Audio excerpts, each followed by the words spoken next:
Ja, danke ganz herzlich für die Einladung, dass ich da sein darf. Ich freue mich, mit meiner Frau auch da zu sein und meinem Sohn, der ist irgendwo draussen am Spazieren, mit meiner Mutter, die die Chance genutzt hat, auch wieder mal da in schönes Oberland zu kommen und ein bisschen Zeit mit meinem Sohn zu verbringen.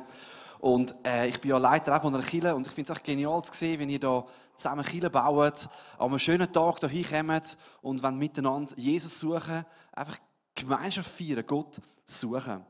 Und Kirche, das ist wirklich eine Leidenschaft von mir, weil Gott Leidenschaft ist für mich, Beziehung zu ihm. Und von dem werde ich heute Morgen etwas weitergeben. Und ich werde starten mit einer Geschichte. Und zwar hat die Geschichte gar nicht so weit weg von da stattgefunden. Vielleicht sind die einen sogar dort in der Sommerferien gewesen. Und zwar ist das in Malta passiert. Vor etwa 2000 Jahren ist einer der Autoren der Bibel dort in einen Sturm gekommen. Wirklich ein waschechter Sturm, ein lebensbedrohlicher Sturm. Und zwar ist die Schiffscrew vor einer Entscheidung gestanden. Wie so oft im Leben haben auch sie eine Entscheidung treffen. Sie haben gewusst, einerseits haben wir hier eine wichtige Fracht, sozusagen Transaktion, die wir durchführen müssen, etwas auf Rom bringen. Auf der anderen Seite ist schon Herbst, es können jetzt dann die Winterstürme kommen. Sollen wir noch lossegeln, sollen wir überwintern? Und sie haben eine mutige Entscheidung getroffen, sind losgesegelt und haben eine Entscheidung getroffen.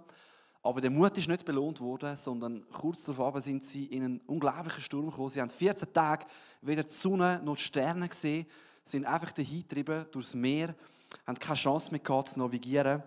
Und es waren etwa 300 Leute auf dem Schiff. Sie haben 14 Tage nichts gegessen. Sie haben nicht gewusst, werden wir überleben oder trifft unser Schiff auf irgendeine Klippe und wir werden alle sterben. Ich hoffe, dass du so Situationen nicht kennst. Aber vielleicht kennst du Situationen, wo es stürmt im Leben, wo du vielleicht eine mutige Entscheidung getroffen hast, dein Kind schon jetzt einzuschulen, anstatt ein Jahr später. Oder was auch immer, ein Geschäft zu starten. Und du hast die Entscheidung getroffen, jetzt bist du da drin und merkst, oh, es fühlt sich doch ein bisschen anders an, als ich das geplant habe. Es kommt ein Sturm entgegen, ich verliere den Mut. Für gewisse heisst es vielleicht jetzt das erste Mal in die Schule zu gehen oder eine neue Ausbildung zu starten, wieder anzufangen nach der Ferien. Auch das kann Mut brauchen. Und wir wissen nicht so recht, wie geht es weiter? Verlässt mich der Mut oder wie gehe ich mit dem um? Und der Paulus, von dem die Geschichte handelt, der war mitten in so einem Sturm und ich erzähle nachher noch fertig, wie die Geschichte dann aufhört. Auf jeden Fall haben sie Mut gebraucht, um weiter zu segeln und nicht einfach zu sagen, jetzt gehen wir auf, jetzt haben wir die falsche Entscheidung getroffen, jetzt tun wir die Hände in den Schoss und sterben und fertig. Sie haben Mut gebraucht. Und in der Antike hat es so 4 Charaktereigenschaften gegeben, wo man gesagt hat, die brauchst du, um in den Stürmen des Lebens zu bestehen, um für die Gesellschaft ein Segen zu sein, um einfach eine tragfähige Person zu sein. Und die 4 Eigenschaften waren Gerechtigkeit, Mäßigung, Mut und, was habe ich noch vergessen? Weisheit. Also 4 Charaktereigenschaften, die du entwickeln im Leben. Und ihr habt es vielleicht schon gemerkt, so beim Einstieg, heute möchte ich vor allem über den Aspekt vom Mut reden. Warum brauchen wir Mut, um mit den Stürmen des Lebens unterwegs zu sein? Und der Winston Churchill, ein bekannter Staatsmann in der Zeit des Nationalsozialismus in England, hat es so gesagt, ohne Mut verlieren alle anderen Charakterstärken ihre Bedeutung. Also Weisheit ist wichtig, mega wichtig. Aber wenn ich weiss, was Weise ist, okay, es wäre vielleicht weise, jetzt dem Hitler entgegenzutreten. Ich sehe, er hat eine krasse Ideologie. Er hat schon Polen angegriffen. Aber ich habe den Mut nicht, es auch zu tun. Dann bringen wir all die Weisheit nicht.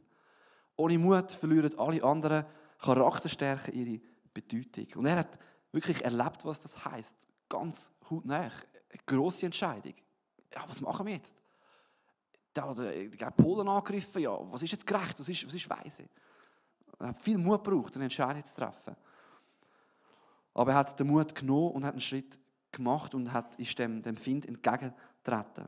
Ich staune immer wieder über mutige Menschen. Manchmal bin ich auch mutig in gewissen Sachen. Ich bin auch schon 18 Meter Klippe oder abgekommen. Würde ich jetzt nicht mehr machen. Das war wirklich irgendwie ein spezielles Erlebnis gewesen. Aber ich staune wirklich an mutige Menschen, wo ich finde, es gibt so viele Leute mit Zivilcourage, wo man sich viel abschneiden kann. Ich habe gelesen von einer Frau, der Winter, die ist in die Limit gekommen, nicht von 18 Metern runter, nur irgendwie gerade von einem Brückli.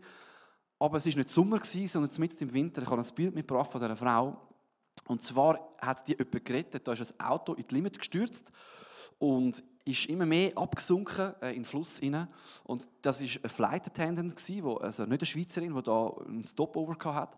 Und hat sich entschieden, hey, wenn das Auto weiter absinkt, die Person die wird sterben, kommt rein ins kalte Wasser.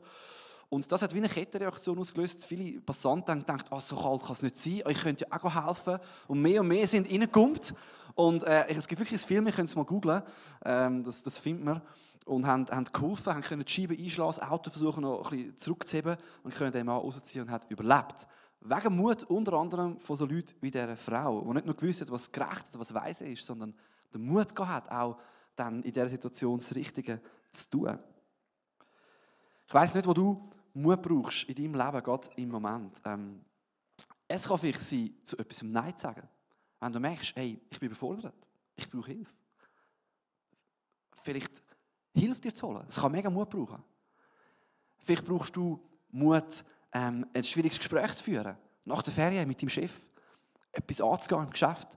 Oder mit einem Mitarbeiter oder sonst jemandem. Etwas anzusprechen, das dich herausfordert. Wie hast du ganz andere Themen? Es kann sein ein Schulstart, eine neue Ausbildung. Und manchmal, wenn man aber eben den Mut bräuchte, und wenn so ein Lebenssturm kommt oder etwas Herausforderndes, dann haben wir eben nicht immer den Mut, sondern es geht uns vielleicht eher wie in dem Spruch, der Mut ist wie ein Regenschirm. Hat endlich wieder mal geregnet vor kurzem, Halleluja, oder? Das ist gut für alle Bauern und für die anderen auch.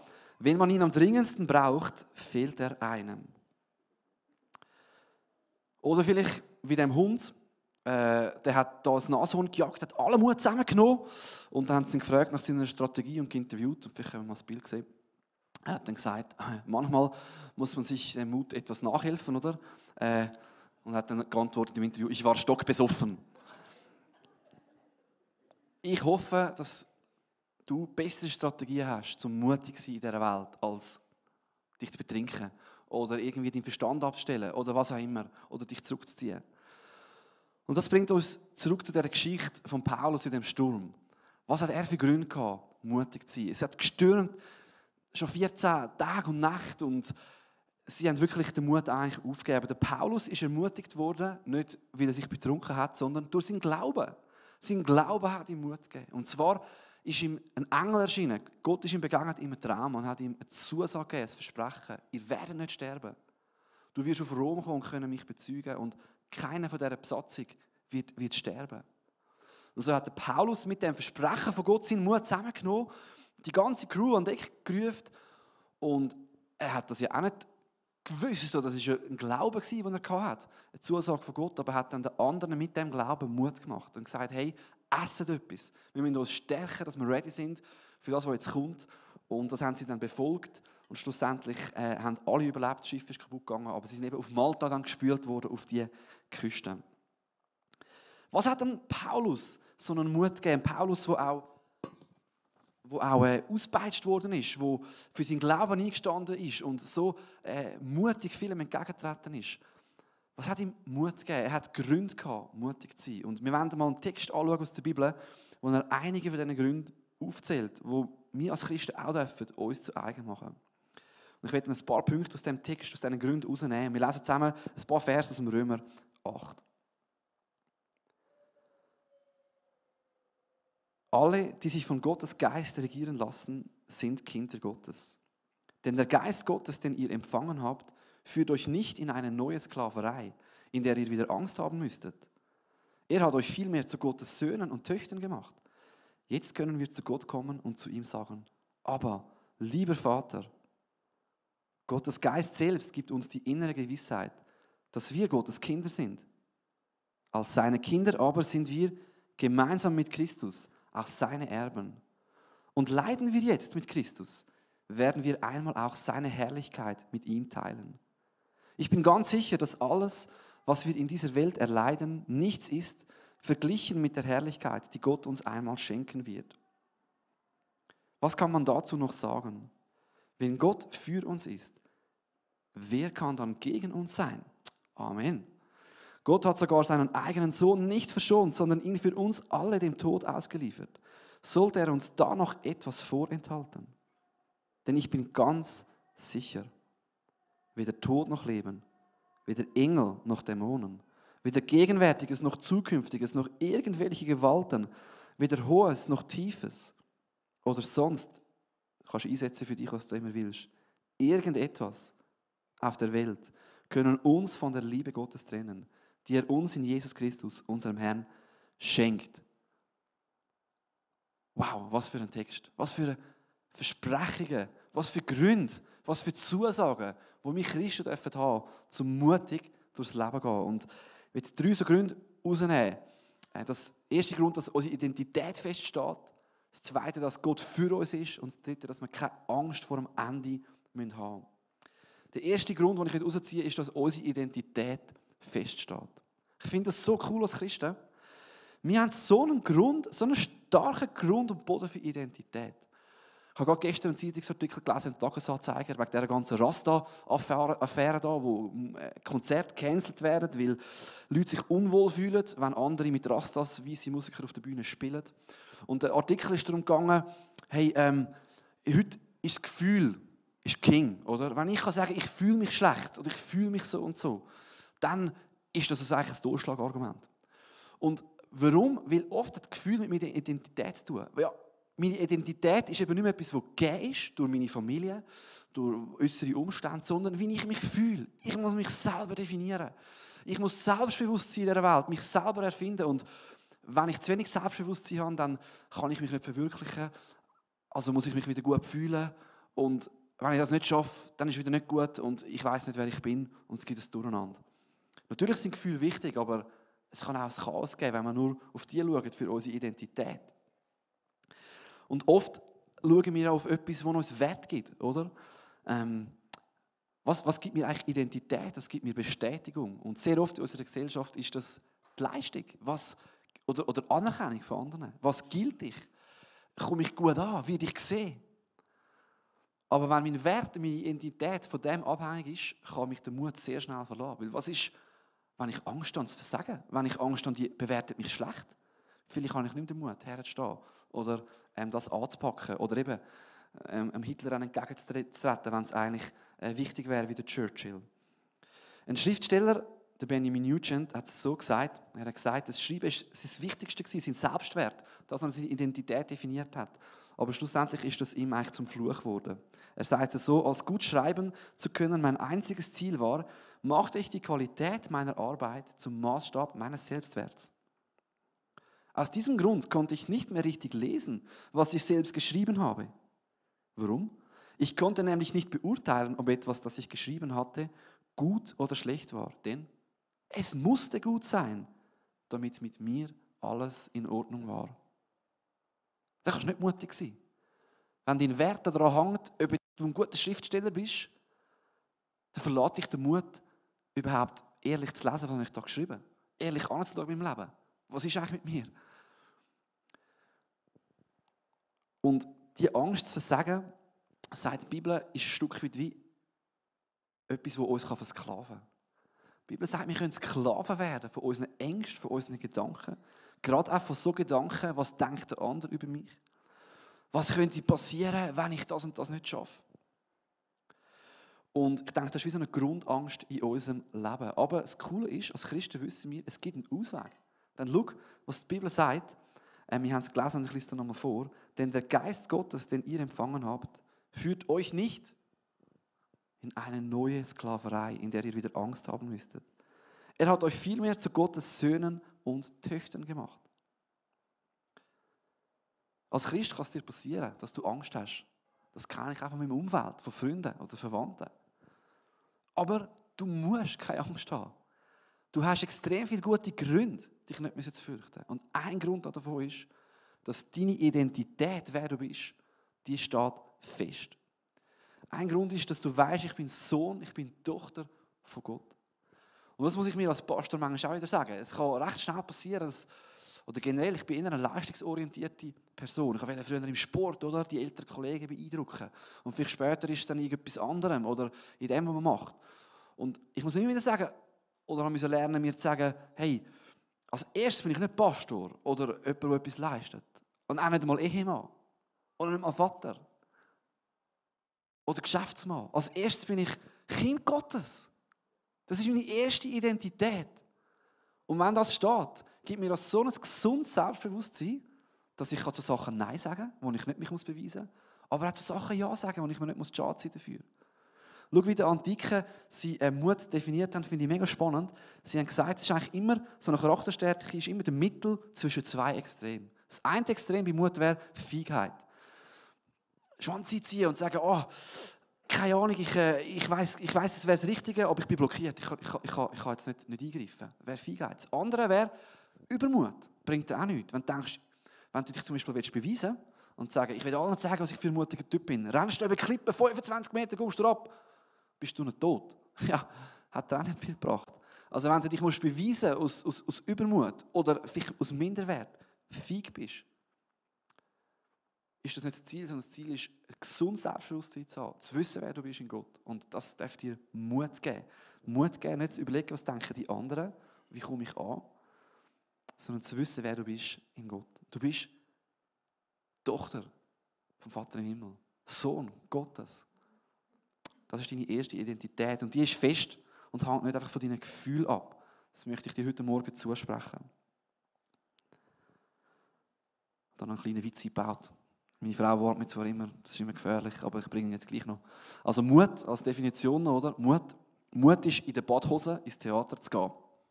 Übermut ist also Badhose an der Garderobe abzugeben. Einfach, dass wir das vielleicht nachher mitnehmen. Eben, wir brauchen kein ungesundes Selbstbewusstsein, ein gutes als Söhne und Töchter von Gott. Ich bin ein Kind Gottes, ich weiß, wer ich bin. Das gibt mir Mut. Und der zweite Punkt ist, ich bin nicht nur ein Kind Gottes, schön, nice, und wer ist denn der Gott? Sondern der Gott vom Universum ist mit mir und für mich. Ich weiß, wer mit mir ist. Wenn ich das Kind Gottes bin, dann ist er mein Vater und ein Vater ist so radikal für seine Kinder.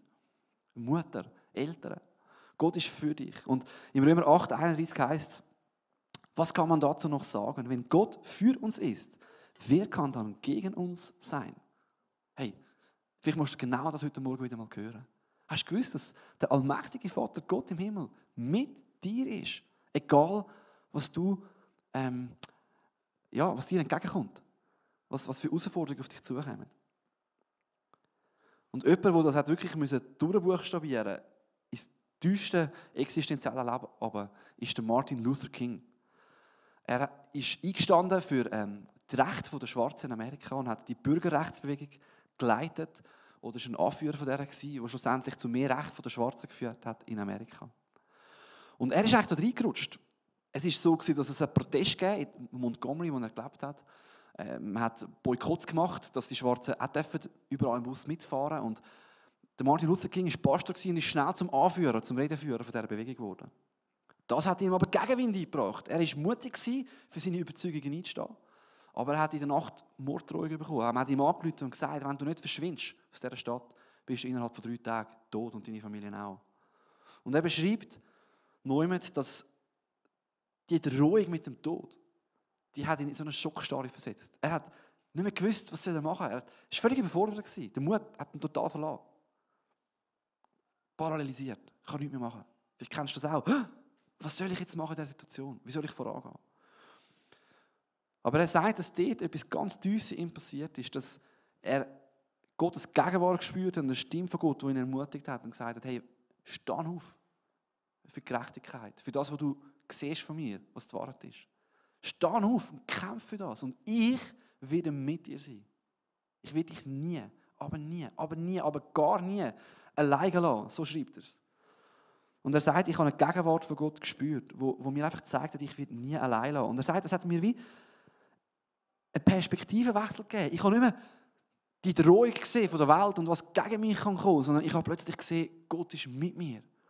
Gott ist mit mir. Wer ist mit mir? Gott ist mit mir und ich kann dem, was gegen mich kommt, entgegengehen.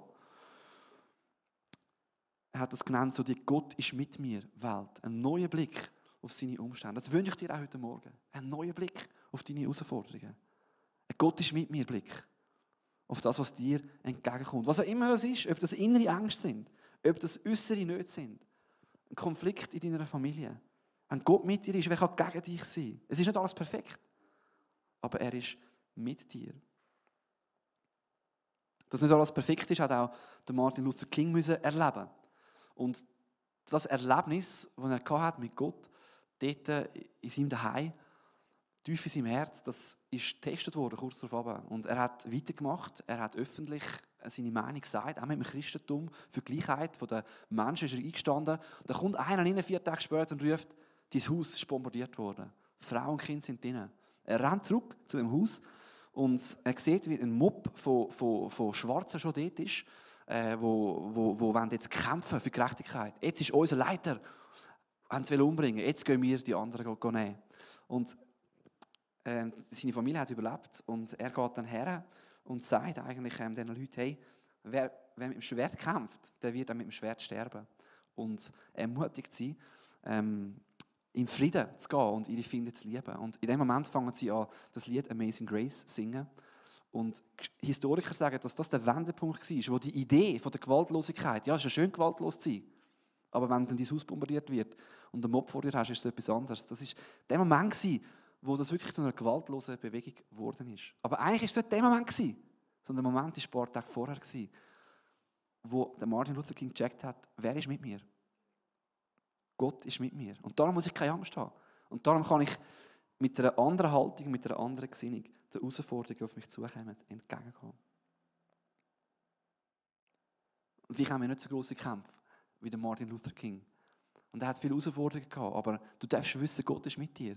Und gerade auch dann, wenn wir uns einsetzen für seine Sache, gerade auch dann, wenn wir uns vielleicht zu ihm bekennen, wenn wir zu seinen Werten stehen, du darfst mutig sein, weil Gott ist mit dir. So krass, es gibt uns so einen Mut. Der für uns gestorben ist, der auferstanden ist, der alle Macht hat, ist mit uns. Und das hat auch der Paulus erlebt, in diesem Sturm. Er hat gewusst, Gott ist mit mir. Und darum hat er so viele Herausforderungen in seinem Leben angehen. Ich staune manchmal, wie der Mann durch so viel durchgegangen ist und den Mut nicht verloren hat. Er hat so einen Gott ist mit mir Weltblick gehabt. Und das wünsche ich mir für mein Leben. Das wünsche ich mir für dein Leben. Und wir haben so gute Gründe für das. Und schlussendlich hat Martin Luther King sein Leben müssen geben. Er ist umgebracht worden. Er hat das irgendwo einkalkuliert. Und das bringt mich auch zum dritten Punkt. Wir müssen keine Angst mehr haben vor dem Ende. Vielleicht mega weit weg für uns. Wir haben es ja schön da. Wir haben keine Todesgefahr gerade um uns in der Regel. Aber gleich, vielleicht steckt hinter allen Ängsten letztlich die Grundangst zu sterben. Die Grundangst vom Tod. Es kann sein, dass mein Ruf stirbt. So ein bisschen das Innerliche. Es kann aber auch wirklich die physische Bedrohung sein am Leben. Und wenn wir heute wieder schauen, politisch, so totalitäre System, die tiefste Angst steckt immer das, wenn du nicht dich anpasst. Wenn du nicht spürst, wie ich mache, dann komme ich. Ich weiss, was du wünschst und ich habe die Macht, dein Leben auszulöschen. Vielleicht ist es zuerst ein bisschen softer, oder? Man macht dich vielleicht öffentlich fertig, ruf mal oder was auch immer, du bist ausgegrenzt. Aber wenn es dann Herd auf Herd kommt, ist die Drohung an Leben und Tod. Und was das kann machen, genau wie Martin Luther King, es kann lähmen. Es kann lähmen. Ich habe Angst, ich könnte mir das Leben. Es ist spannend, wenn man das Ende schaut, wie Leute geendet sind im Leben. Der Tod ist ja etwas, wo wir alle durch müssen. Der Churchill, über ihn sagt man, er hat am Schluss gesagt, welcher Narr bin ich gewesen? Was für ein Narr bin ich gewesen? Über den Buddha heisst, er hat gesagt, ich habe es nicht geschafft. Der Goethe hat mir Licht. Und Jesus Christus hat gesagt, es ist vollbracht. Im 1. Korinther 15 lesen wir, Tod, wo ist dein Sieg? Tod, wo bleibt nun deine Macht? Das ist uns vielleicht ein bisschen fern, der Gedanke, weil wir gar nicht so einen Kampf um Leben und Tod da spüren, aber vielleicht einen Kampf manchmal zu unseren Überzeugungen zu stehen. Die ersten Christen haben den Todestag der Christen gefeiert. Halleluja! Der geht jetzt zum Vater im Himmel. Das ist nicht das Ende, das ist der Anfang. Haben wir auch die Mentalität. Und das hat sie dazu gebracht, nicht klein beizugeben, auch bei allem Gegenwind, der gekommen ist aus dem Römischen Reich oder sonst. Sie haben Mut gehabt. Und wir lesen es im Römer 8, 17. Als seine Kinder aber sind wir gemeinsam mit Christus auch seine Erben. Und leiden wir jetzt mit Christus. Ja, wir werden mal leiden in dieser Welt. Mit Christus. Das ist auch eine Zusage der Bibel. Es gibt Herausforderungen. Aber leidet wir mit ihm, werden wir einmal auch seine Herrlichkeit mit ihm teilen. Ich bin ganz sicher, dass alles, was wir in dieser Welt erleiden, kannst du mal einsetzen, alles für dich, nichts ist verglichen mit der Herrlichkeit, die Gott uns einmal schenken wird. Und ja, vielleicht können wir uns das auch nicht vorstellen, wenn wir Schwieriges erleben. Wir denken, das kann jetzt aber gar nichts ersetzen. Und doch ist es eine Zusage, dass eben der Tod und auch Krankheit und alles, was gegen uns kommt, nicht das letzte Wort hat, sondern dass die Herrlichkeit, die Gott uns gibt, das mal wird bei weitem übertreffen. Und ich wünsche dir, dass du nicht mutlos wirst, weil du keine Hoffnung hast, weil du denkst, das kann mir ja eh nie gelingen oder das wird eh nicht gehen. Vielleicht ist es nicht gerade der Tod, aber vielleicht ist es sonst Mutlosigkeit. Sondern dass du darfst wissen, das Ende kommt gut. Das Ende kommt gut, weil der Tod ist überwunden. Das Entscheidende hast du Gemeinschaft mit dem Vater im Himmel. Und Gott, der gute Pläne, der dich leitet, ist mit dir. Er lässt dich nicht im Stich. Und gerade das kann uns Mut geben, frei zu unseren Überzeugungen zu stehen, mutig für das einzustehen, was wichtig ist. Im Film Herr der Ringe hat einmal einer von diesen Hobbits, der Pippin, am Schluss, er hat gewusst, wahrscheinlich, wie die jetzt sterben, es ist schon die letzte grosse Schlacht. Und der Mut verlässt ihn. Er hat keinen Mut mehr zu kämpfen. Und da sagt ihm sein grosser Mentor, der Gandalf, ein paar Worte, um ihn zu ermutigen. Und als er die Ermutigung wieder checkt, kann er wieder mit Mut weitermachen in seinem Leben. Und wir werden den Filmausschnitt noch schauen, was da der Gandalf über die Hoffnung, über das Ende raus zum Pippin sagt.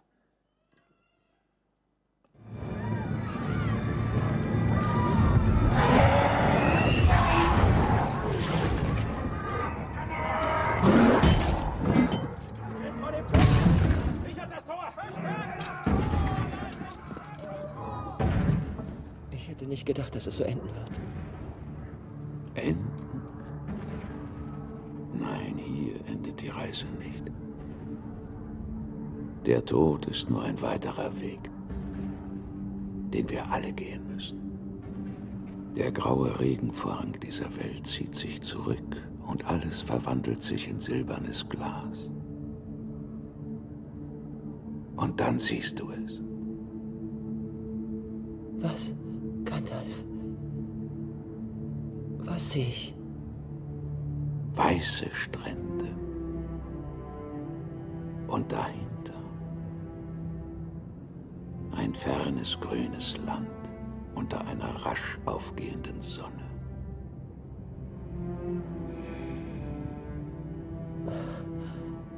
Dann ist es nicht schlimm. Nein. Nein, ist es nicht.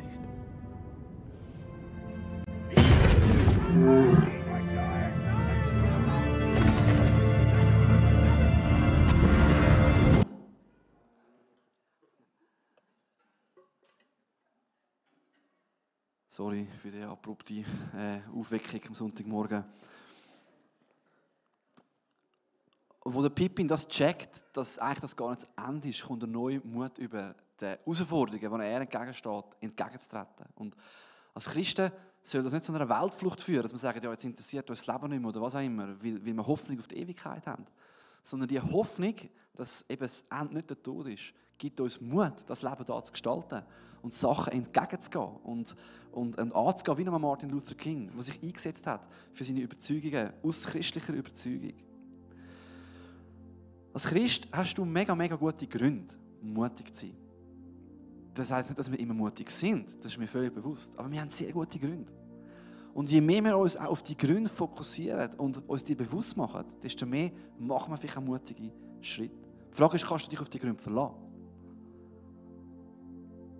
Wie der Paulus, der das gehört hat von Gott, ihr werdet nicht sterben. So haben wir ganz viele Zusagen aus der Bibel. Zusagen, die dir sagen, Gott ist mit dir. Das Ende, der Tod hat nicht das letzte Wort. Und ja, ich glaube, ich bin tiefst überzeugt, diesen Zusagen und diesen Gründen können wir uns anvertrauen. Die gelten. Du kannst dich darauf verlassen, auf das, was Jesus für dich da hat. Dass du das Kind Gottes bist. Dass er mit dir ist. Und das Coole ist, Christ sein gibt dir jetzt nicht einfach einen Tipp, mutiger zu sein. Es sagt nicht einfach, wird mutiger. Sondern es schenkt dir primär die Beziehung zu dem Gott, der Quelle ist von allem Mut. Ich möchte noch das vorlesen aus Römer 8,39. Da heißt es, weder Hohes noch Tiefes oder sonst irgendetwas auf der Welt können uns von der Liebe Gottes trennen, die er uns in Jesus Christus, unserem Herrn, verkauft. Nein, heißt es nicht. Schenkt. Christ sein heisst nicht einfach, wird mutiger und dann bist du Christ. Sondern Christ sein fängt dort an, wo ich sage, ich habe den Mut eben selber nicht. Ich bin ein Schisshals. Wo ich mir eingestehe, dass ich die Beziehung zu dem Gott im Himmel brauche. Wo ich mich ihm anvertraue und meine Situation und alles, was ich drin stehe, in seine Hände lege. Und zu dem Gott komme, der grösser ist als all meine Nöte und meine Ängste. Das ist so schön. Und die schenkt er dir, die Beziehung. Und die darfst du heute Morgen wieder erneuern. Oder darfst du heute Morgen wieder, wenn du die Beziehung schon hast, wieder Martin Luther King, nicht auf das schauen, was gegen dich kommt, sondern auf das schauen, wo Gott ist, auf die Zusagen, auf die Versprechen. Vielleicht wie bei dem Seiltänzer, der muss da über einen Abhang überwinden muss. Und wenn er immer auf Probleme schauen würde, ja, dann würde er sicher abstürzen. Aber er schaut vorne aufs Ziel, auf das, wo kommt. Und wie es der Psalm 121 ausdrückt, ich hebe meine Augen auf zu den Bergen. Woher kommt mir Hilfe? Meine Hilfe kommt vom Herrn, der Himmel und Erde gemacht hat. Ich wünsche mir für uns, dass wir unseren Blick wieder neu auf das ausrichten, was mit uns ist, auf das, was die Zusage ist von Gott, auf die guten Gründe. Und dass du mal nicht musst wie der Hund antworten im Interview, ich war stockbesoffen, sondern dass du kannst sagen, Gottes Geist lebt in mir. Dass du kannst sagen, ich habe gute Gründe zum mutig sein, weil Gott mit mir ist. Und weisst, ich sage das da, aber ehrlich gesagt, könnte die auch Angst, herausgefordert. Es können ganz innere Themen sein, Sorgen. Als Kirchenleiter manchmal denkst du, oh mein Gott, mein Lord, wie mache ich das? Kirchenleiter, ermutige den Joni bitte. Es ist so wichtig, zusammen unterwegs zu sein. Es braucht Mut, unterwegs zu sein. Und ich wünsche mir, dass die Message dich ermutigen kann, deinen Blick auf Gott zu setzen. Auf die guten Gründe, die er gibt. So, lass uns doch aufstehen. Ich möchte noch zusammen beten.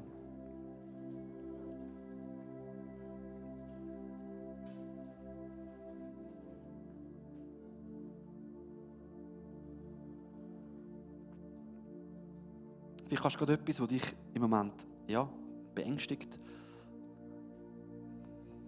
Gott anlegen oder dir etwas wie in deine Hände sozusagen nehmen und von Gott hinstrecken, wo dir Angst macht, wo dich herausfordert, wo du vielleicht Mut brauchst. Etwas, das kommt im Alltag, etwas, das auf dich wartet. Und ich sage dich damit, dass du die Perspektive haben darfst, wo Gott ist mit dir. Der Gott, der Himmel und Erde gemacht hat. Der sogar Jesus für dich gegeben hat.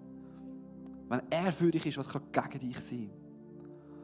Und wir wollen uns auch erinnern daran, dass du uns die Beziehung schenkst. Einfach, indem wir es annehmen mit dem Glauben. Wir sind Kind Gottes, wenn wir zu dir kommen. Die Beziehung steht. Und vielleicht dürfen wir auch ganz neu die wieder festmachen heute Morgen. Und auch wieder ganz neu uns auf die Verheißungen von dich konzentrieren. Und auf das schauen, wo du bist, nicht auf das, was uns da entgegenkommt. Und das dir auch anvertrauen. Danke, dass du mit uns kommst. Und dass du uns zu mutigen Christen machst, die etwas bewegen in dieser Welt, die Sachen angehen. Und dass du in uns lebst. Amen.